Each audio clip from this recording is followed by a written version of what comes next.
Pessoal, sou o professor Petrônio Gama. Estamos aqui para mais uma aula de biologia. E o assunto de hoje é o filo dos nematelmintos.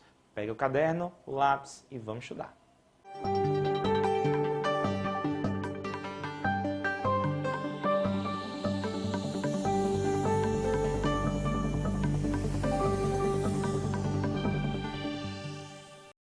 Pessoal, na aula de hoje nós vamos conhecer os nematelmintos. São vermes, parasitas, que a gente vai conhecer também aqui as doenças que eles causam, tá certo? E nós temos um outro grupo de vermes que são os platelmintos, que é o grupo da Taenia sólio, Taenia saginata, que causa teníase, causa cisticercose. E aqui a gente vai conhecer um outro grupo. Esse grupo aqui, ele é diferente dos platelmintos. Primeiro, porque a forma do corpo é diferenciada. Os platelmintos eram achatados, dorso-ventralmente. Aqui não. Aqui eu tenho vermes que são cilíndricos e são afilados nas suas extremidades. Esse formato cilíndrico só foi possível graças a uma estrutura chamada pseudoceloma, que fez com que esses vermes ganhassem uma estrutura de corpo. Os platelmintos são acelomados. Aqui a gente vai ter um pseudoceloma, tá certo? Eles são de vida livre, vivem em ambiente aquático, terrestre, mas a gente vai ter os parasitas. Eles têm um tamanho variado, ó, de milímetros até 8 metros, tá? Então vamos conhecer mais características dele. Eles têm um corpo revestido por uma camada bem resistente, uma película que recobre todo esse organismo. Além disso, eles vão ter presença de tubo digestório completo. O sistema digestório deles é completo. Quando eu falo completo, pessoal, estou falando de boca, presença de boca e de ânus. Os platelmintos, eles não vão ter esse tubo digestório completo, vai ser incompleto em alguns, e nos parasitas até mesmo eles são ausentes de tubo digestório.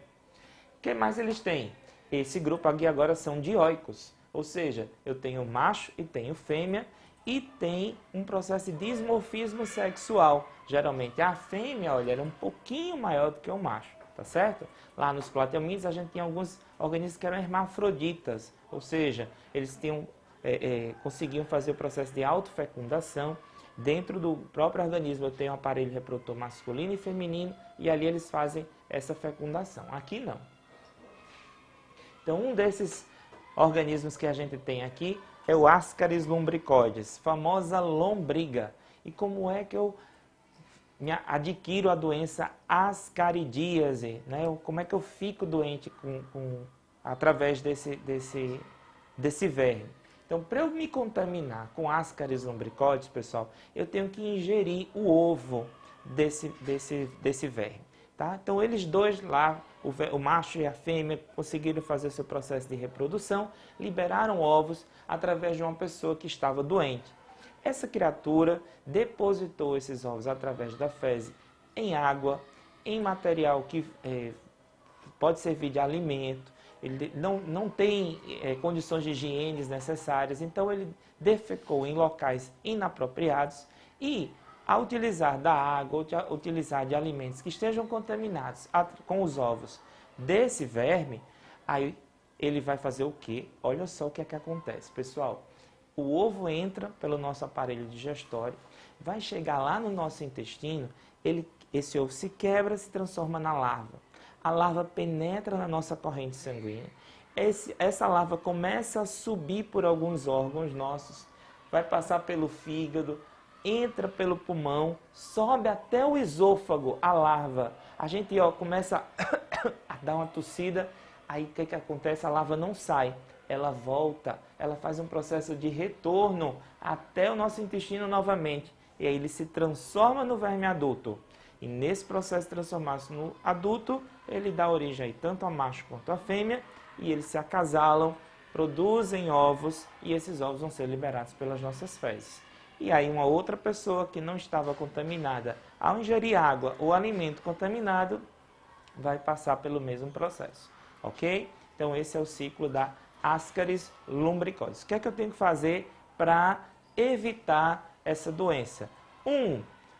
Vamos lá. Eu tenho que lavar bem as mãos antes das refeições, após usar o banheiro, lavar bem os alimentos e, com certeza, né, pessoal, defecar em local apropriado, instalar sistema de esgoto, né, o processo de saneamento básico em algumas localidades ainda é precário.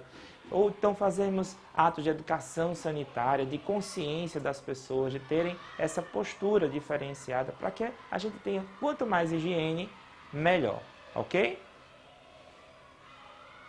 Ancilostomum duodenale, esse daqui vai causar o amarelão, ou conhecida também como ancilostomose. Esse ancilostomo duodenale, esse verme, ele tem aqui, gente, a presença de uns dentes, tá? Esses dentes aí, eles vão estar funcionando de modo a raspar mesmo, a morder as nossas artérias, ou seja, vai causar um probleminha aí de anemia. Por isso que a pessoa se torna amarelada, por isso que a pessoa fica com esse aspecto amarelado, de anêmico, tá? Então, olha só como é que é o ciclo. A pessoa está doente, também vai defecar contendo os ovos. Desses ovos vão eclodir uma larva, e essa larva está presente no solo, a pessoa foi lá, andou, pisou ali, pronto. A larva penetra pela pele. E a larva vai subir no corpo da pessoa e vai fazer o mesmo percurso da Ascaris lumbricoides. Vai entrar, vai passar pelo fígado, sobe pulmão, chega até o esôfago, você ó, tosse de novo, a larva volta até o seu intestino, transforma no adulto, o adulto vai se acasala e aí ele vai produzir os ovos e os ovos são liberados. Tá certo, pessoal? Então a pessoa vai sentir um certo, vai ficar anêmica, né? Vai sentir um certo cansaço, fraqueza, tá? E como é que eu faço para evitar essa doença? Bom, primeira coisa é não andar descalço, tá? Ter sempre uma proteção nos pés para a gente evitar aí a contaminação, tá certo? E lógico, saneamento básico e educação sanitária. Esse outro aqui é o Ancilostomum brasiliense, conhecido como bicho geográfico. Ele, na verdade, ataca cães e gatos. E nas fezes dos cães e dos gatos vai estar a presença da larva. Da mesma forma que foi a presença da larva lá do Ancilostomum duodenale. Aqui, pessoal, o que a gente deve evitar, né? Pessoa que passeia com um cachorrinho na praia, e aí o cachorro vai lá, defeca. O dono tem que ter o cuidado de retirar ali aquelas fezes, né? Não pode deixar, porque se eu estou lá tranquilamente, não tenho um cachorro e piso naquela fezes e aquela fezes estiver contaminada, eu vou acabar adquirindo a larva, tá? A larva, no caso do ser humano, ela vai deixar marcas na nossa pele, semelhante a traços ou tracejados de um mapa. Por isso que o nome da doença é bicho geográfico. Depois disso, a larva desaparece. Não vai ter mais problema do que isso não, tá? Bora lá conhecer mais uma. Enteróbios vermiculares, conhecida também como oxiurose. Esse verme, pessoal, quando está instalado ali, quando ele entra em contato com o nosso corpo, ele vai se instalar no intestino grosso. Intestino grosso é o nosso intestino que está prontinho, preparando ali para o nosso bolo fecal. Então, o verme fica no intestino grosso. À noite, a fêmea sai do intestino grosso e vai ali para a região anal. E ela deposita os ovos ali na região anal. Somente à noite, olha só. Aí o que é que acontece? A maioria das crianças, né, que sofre desse verme, ela vai lá, colocou a mão, vai gerar uma certa coceira, a criança foi e colocou a mão.